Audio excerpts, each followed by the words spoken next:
Muy buenas tardes. A nombre del 23º Ayuntamiento de Tijuana y a través del Instituto Municipal de Arte y Cultura, el Instituto de Investigaciones Históricas de la Universidad Autónoma de Baja California y del Archivo Histórico de Tijuana, les damos la más cordial de las bienvenidas a este 13º Simposio de Historia de Tijuana, hoy bajo modalidad virtual y vaya, celebrado a propósito del aniversario número 19 de este archivo. Hoy toca turno de compartir con nosotros a la maestra Mélida Ojeda. Mélida Ojeda es egresada de la licenciatura en Psicología de la Universidad Autónoma de Guadalajara. Ha impartido talleres y conferencias sobre temas diversos de psicología humanista. Fue colaboradora del suplemento cultural Identidad del periódico El Mexicano. Es coautora del libro Los afanes de un universitario, sobre la personalidad y obra del maestro Rubén Vizcaíno Valencia, y autora de los textos del libro Tres visiones en la plástica de Baja California, sobre la trayectoria de Nina Moreno, Francisco Chávez Corrujedo y, por supuesto, Manuel Barrona. Actualmente trabaja en el Colegio y Centro Superior de Pedagogía Mentor Mexicano como responsable del archivo histórico de la institución. Hoy, para el Simposio de Historia de Tijuana, nos comparte una ponencia titulada El pintor más viejo de Tijuana, algo sobre Manuel Barrona. Y de nada cuenta, Mélida, muchas gracias por el apoyo que le has brindado al Archivo Histórico, al Instituto Municipal de Arte y Cultura, primero en el homenaje en favor del maestro Barrona y ahora una vez más hablar sobre él, sobre su obra, pero a propósito del Simposio de Historia de Tijuana. Gracias por haber atendido la convocatoria y vaya, sin más, el tiempo es tuyo. Adelante, bienvenida. Gracias. Muchísimas gracias. Muchas gracias. Bien, pues uno de los referentes importantes en lo que es y será la historia de la cultura en Baja California es el artista Manuel Rodríguez, cuyo nombre artístico fue Barrona.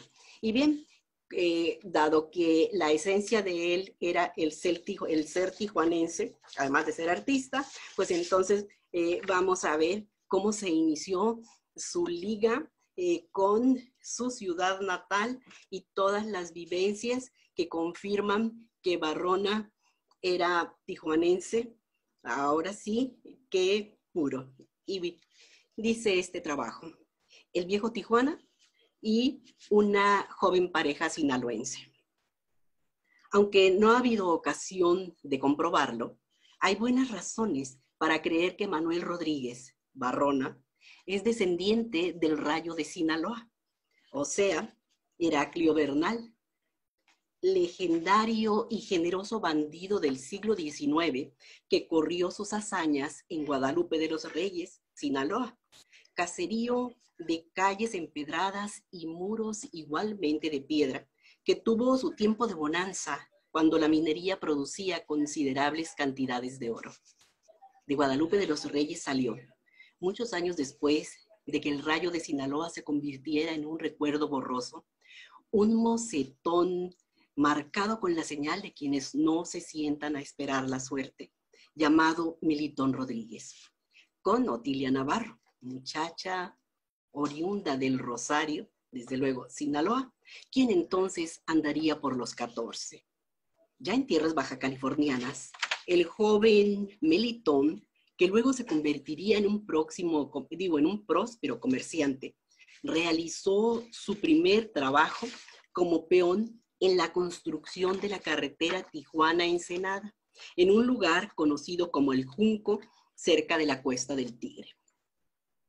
La pareja pronto se marchó a Tijuana, donde en 1935 nació José Luis, su primer hijo, y al año siguiente el futuro Barrona, llegado al mundo el 28 de mayo de 1936. Barrona defendió siempre el privilegio de ser el pintor más viejo de Tijuana. En cierto momento, él se convirtió efectivamente en el artista plástico de más edad y además oriundo de Tijuana, nativo. Aunque no tiene relación alguna con el nivel de su arte, es un orgullo legítimo. Y es interesante observar que el inicio de su vida es muy cercano, casi coincidente, con sucesos que marcaron un hito en la historia de la ciudad. Así que la joven pareja sinaloense llegó a esta tierra cuando se encontraba experimentando profundos cambios al umbral de una nueva era. Por ejemplo, Fue el 20 de julio de 1935, menos de un año antes de que nuestro pintor naciera, cuando el presidente Lázaro Cárdenas prohibió los juegos de azar en todo el país. En 1937 entró en vigor la zona libre para contrarrestar la crisis resultante del fin de la ley seca en Estados Unidos. Y se expropia el centro turístico de Aguacaliente, en cuyo lugar, un par de años después, se inician las clases en el legendario Instituto Técnico Industrial. Infancia de Manuel. Las primeras imágenes de su memoria corresponden al inicio de la década de los años 40. Me acuerdo, contaba, que estábamos en el Pirulí, que era una tiendita que atendía a mi mamá, me parece que en la calle Tercera y B o C. Era comercio y vivienda. Vendía abarrotes, golosinas y pan de dulce. Me gustaban mucho los polvorones y unas conchas aromáticas que olían a vainilla y a canela.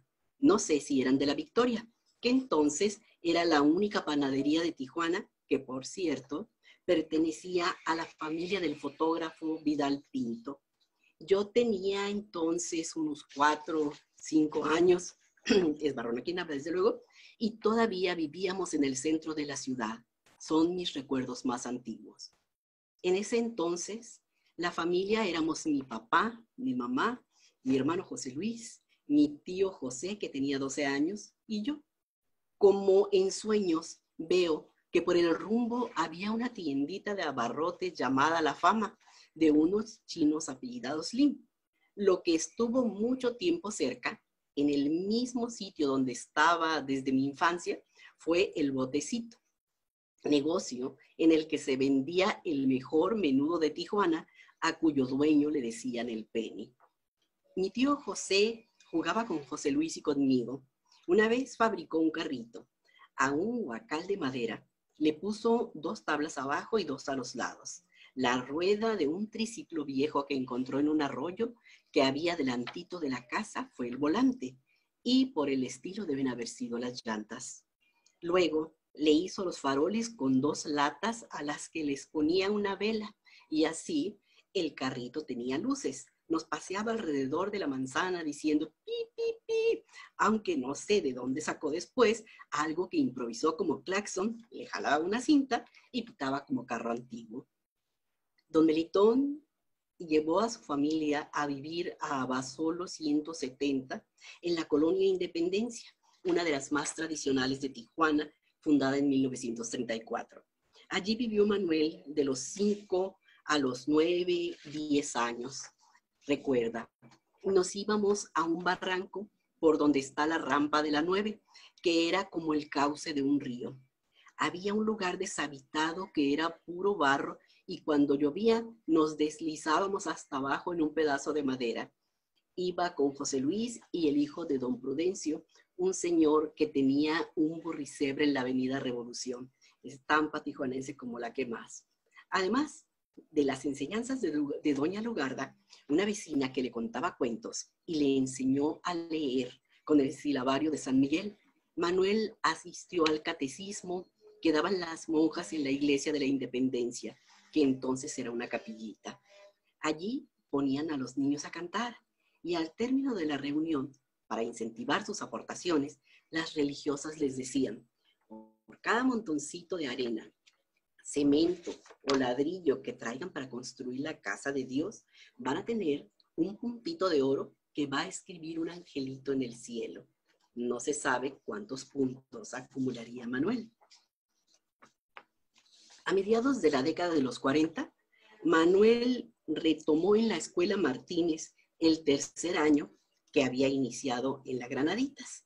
En cuarto, fue alumno del profesor Ramón Quiñones, quien ocupa un lugar especial en la memoria de su exdiscípulo, porque lo impulsaba en el dibujo. Los viernes, contaba, eran los días del cuento que él narraba en forma muy amena, incluso los actuaba. Simbad el marino, Los 3 pelos del diablo, El príncipe Ahmed, El libro de la jungla, y nos pedía que para el lunes siguiente lleváramos un dibujo de lo que más nos hubiera gustado del relato. A mí me lucía, allí me lucía y me causaba placer dibujar y también que el maestro siempre me felicitara. Yo empecé a dibujar desde que pude sostener un lápiz entre los dedos.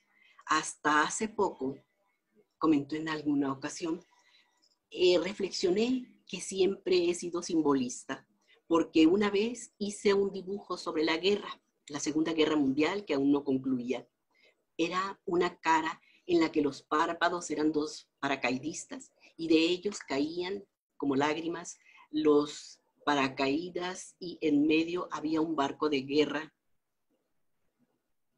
que era la boca. Ya en su adolescencia decía al respecto, como yo aparentaba más edad de la que tenía, a veces, cuando no había redadas en las que el ejército buscara a los que no estaban haciendo el servicio militar, entraba yo a algún cabaret. Me asomaba a ver a los artistas como Alex Duval, quien hacía sus trabajos al pastel, o a Joaquín Chiñas, que los hacía a lápiz. Ambos se ganaban la vida de esta manera y la clientela estaba formada por los soldados y marinos americanos que venían a los bares. La forma perfecta de la felicidad para el Barrona 14añero o 15añero tal vez, consistía en asistir a los bailes que tenían como escenario el Parque Teniente Guerrero o a los que se celebraban en los patios del edificio que ahora se conoce como Antiguo Palacio Municipal, es decir, la sede del IMAC, donde se encontraban en aquel entonces las oficinas del Distrito Norte de Baja California. Y pues acudía allí para bailar bolero, el slow y danzón. Las bailadoras, acompañadas por sus madres, se sentaban alrededor del área que hacía de pista y ahí llegaban los galanes que se dirigían a la elegida con estas palabras. ¿Me permite esta pieza, señorita? Ellas usaban la falda abajo de la rodilla, tacón pequeño, y algunas encarnaban a un objeto del deseo con tirabuzones. A los muchachos les gustaba usar zapatos con unas piececitas de metal que hacían ruido al caminar. Se enfundaban en un pantalón abombado de la pierna y angostaban una cadena de reloj o leontina look y les decían a sus hijos, pareces pachuco. Además de los bailes populares del Palacio y del Parque Teniente Guerrero, se celebraban los de la Mutualista de Zaragoza y a los que iban los socios. Y no me acuerdo, decía Manuel, si ya existían una chamarra beige y me ponía el cuello de la camisa afuera, como en las películas de Tarzán, me hacía un copetote con vaselina y me iba al parque a eso de las 8 de la noche. Si había poca gente, me llevaba a la muchacha a bailar cerca del kiosco, lo que era una forma de escondernos de la madre. Pero si no podíamos meternos en el centro del gentío, nos quedábamos cerca de las bancas y bailábamos ahí en la orilla. Los bailes se hacían en el palacio cuando se presentaba alguna orquesta importante, como la de Luis Alcaraz, que en el transcurso de la noche desgranaba melodías tan populares como Bonita o Quinto Patio, que tocaban sin palabras. O bien la orquesta de Juan García Medeles con una música suave y discreta, como que constituía todo un acontecimiento. La C, Constitución y Niños Héroes, como se conocen ahora, y todo el espacio era para bailar.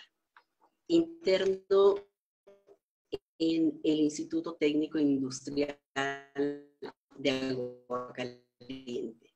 Fue por aquellos años, tal vez 1951, cuando ingresó como alumno en el ITI, o sea, en el Salón de Oro, que según se cuenta, conservaba el esplendor de sus tiempos de gloria, se realizaban los bailes de caché. A decir de Barrona, el baile de gala de la Poli era el más elegante del año, al que las mujeres tenían que asistir, traje negro con corbata. Todo Tijuana podía acudir pagando la entrada, gratuita era para los estudiantes. ¿Y cómo aprendía el joven Manuel las habilidades que le permitían salir airoso en la pista de baile? Pues imitando los pasos que veía ejecutar a Tintán y a Resortes en el cine, mismos que practicaba cuando no había nadie más en casa. Entonces encendía el radio en la XCC de don Enrique Enciso, que por cierto era amigo de su padre, o en la XBG, que transmitían la música de moda. Aunque hay que agregar que cuando visitaba a doña Otilia, su madre, en Ensenada, exasperaba a Cruz padre poniéndose a bailar en medio de la sala mambo y el rock, esa música escandalosa, al parecer de los mayores, que preferían entonces las canciones de Lucha Reyes y de Ferrusquilla. Recordaba Barrona. Iban a Liti muchachos de Sinaloa, de Sonora y de otras partes, porque el plantel era muy conocido y tenía mucho prestigio. Como era semi-militarizado y a los padres les gustaba que sus hijos fueran disciplinados, los mandaban allí. Yo era de los pocos de Tijuana, aunque también estaban Ernesto Riedel Betancourt, Max Dueñas, que trabajó mucho tiempo en el Canal 12, los Trenti y los Maldonado, que por mucho tiempo tuvieron una vidriera en la calle Sexta y Avenida F. También había muchachas, pero no eran internas, sino que iban del centro de la ciudad y otras eran hijas de los profesores que vivían en los búngalos. Ahí en la Poli conocí a Joel González Navarro, aunque no lo traté sino hasta mucho tiempo después. Él luego se convertiría en uno de los iniciadores de la plástica tijuanense, un pintor talentoso e introvertido, que al salir de Aguascalientes se fue a estudiar a la Ciudad de México en la Academia de San Carlos. Éramos como 300 internos. A algunos yo los veía tristes, lejos de su familia. A mí no me afectó tanto esa situación, tal vez porque mis padres estaban separados y yo era un solitario. Allí en el internado me sentaba debajo de una palmera a leer, a soñar, a ver las estrellas. Todavía se podían ver las estrellas en Tijuana. Nos decían soldados. Si mal no recuerdo, yo era el que tenía el número 30 de la segunda sección de la primera compañía. Más o menos así estaba la cosa. Mi sargento era Alfredo Castro Ochoa. Antes de que amaneciera, pasaba un guardia a las recámaras y silbaba fuerte para que nos levantáramos. Al mismo tiempo, o casi, empezaba afuera la banda de guerra, cornetas y tambores a hacer un llamado militar a formación.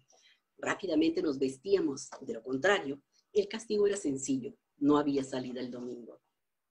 En aquel tiempo, el director de la Poli era el profesor Manuel Marín Capaceta. Yo lo veía como un hombre justo y enérgico que a la vez podía ser cálido e inspirar confianza. Alguien de quien uno está dispuesto a recibir un consejo. Y el subdirector era el profesor Jesús Cortés Limón. Todas las llamadas a pasar lista, al dormitorio, al refectorio y demás, eran con corneta. En la jerga estudiantil, para ir a comer decíamos, vamos a virotear. El refectorio era un salón para 300 alumnos. Éramos como 10 en cada mesa. Se sentaban con nosotros los cabos y los sargentos, que allí no se ponían tan exigentes. Era un enjambre gigante en el que se oían las cucharas, los platos, las pláticas. Después nos íbamos a las aulas. En los desfiles, la gente aplaudía al contingente de la Poli. Como un mes antes, empezaban los ensayos diarios dirigidos por el entrenador de deportes. Nos lucíamos y nos aplaudían más que a los soldados. Sentíamos la admiración de los tijuanenses y marchábamos muy derechitos, marcando el paso, con los hombros atrás, postura marcial, de gallardía, al ritmo de nuestra banda de guerra, que era la mejor del noroeste. Al dejar la Poli y después de un tiempo en Ensenada, Barrona entró a trabajar en la tienda de su padre, pero empezó a experimentar un afán de independencia, cuyo primer paso consistió en procurarse un lugar dónde resolver la alimentación diaria. Lo encontró en la avenida Argüello, la diagonal que parte en dos, la manzana que forman la calle Primera y Segunda y las avenidas Revolución y Constitución. O sea, el punto que forma, o sea, el punto donde latía entonces el corazón de la ciudad. Era el restaurante El Gallo, que forma parte de sus memorias porque el propietario le encargó un retrato que durante años estuvo colocado a la entrada del local. Y pues aquí hacemos el corte porque después de esa etapa trabajando en la realizadora, la tienda de su padre, fue cuando Manuel toma la decisión de partir a la Ciudad de México, en donde empezó sus estudios para prepararse de lo que fue su existencia. ¿Listo? Wow, muchas gracias, Melida. Sin duda alguna, y como hemos comentado en otros espacios, y de hecho muy recientemente a propósito del homenaje al maestro Barrona, pues una cosa es ver, quizá desde la superficie al maestro, pero otra cosa es conocerlo de esta manera. Sin lugar a duda, pues esas experiencias fueron las que lo formaron como persona, y eventualmente la persona construyó al artista, aunque por lo poco que conocí al maestro, me atrevo a decir que es muy difícil de pronto disociar al artista de la persona, porque pues él era una y otra cosa de tiempo completo. Así es. Era Así o sea, un personaje sin duda ya inseparable de Tijuana, no únicamente de la historia de la plástica o de la historia de la pintura en Tijuana, sino de la historia de la ciudad en sí. Así es que muchas gracias por haber atendido la convocatoria y sobre todo la presentación sobre esto que tú titulaste algo sobre el maestro Barrona, pero ese algo en realidad es bastante. Así es de que muchas gracias. De nada cuenta por tu colaboración, por tu participación en favor del IMAC, en favor del Archivo Histórico. Y bueno, por supuesto, despedimos tu participación agradeciendo una vez más a nombre del 23º Ayuntamiento de Tijuana, a nombre del Instituto Municipal de Horticultura, del Instituto de Investigaciones Históricas de nuestra universidad y por supuesto a nombre de este Archivo Histórico de Tijuana. Muchas gracias. Y vaya, invitar a nuestro público a que sigan pendientes de la programación y participaciones del resto de los compañeros que han organizado con sus ponencias y conferencias magistrales este 13º Simposio de Historia, Simposio de Historia de Tijuana.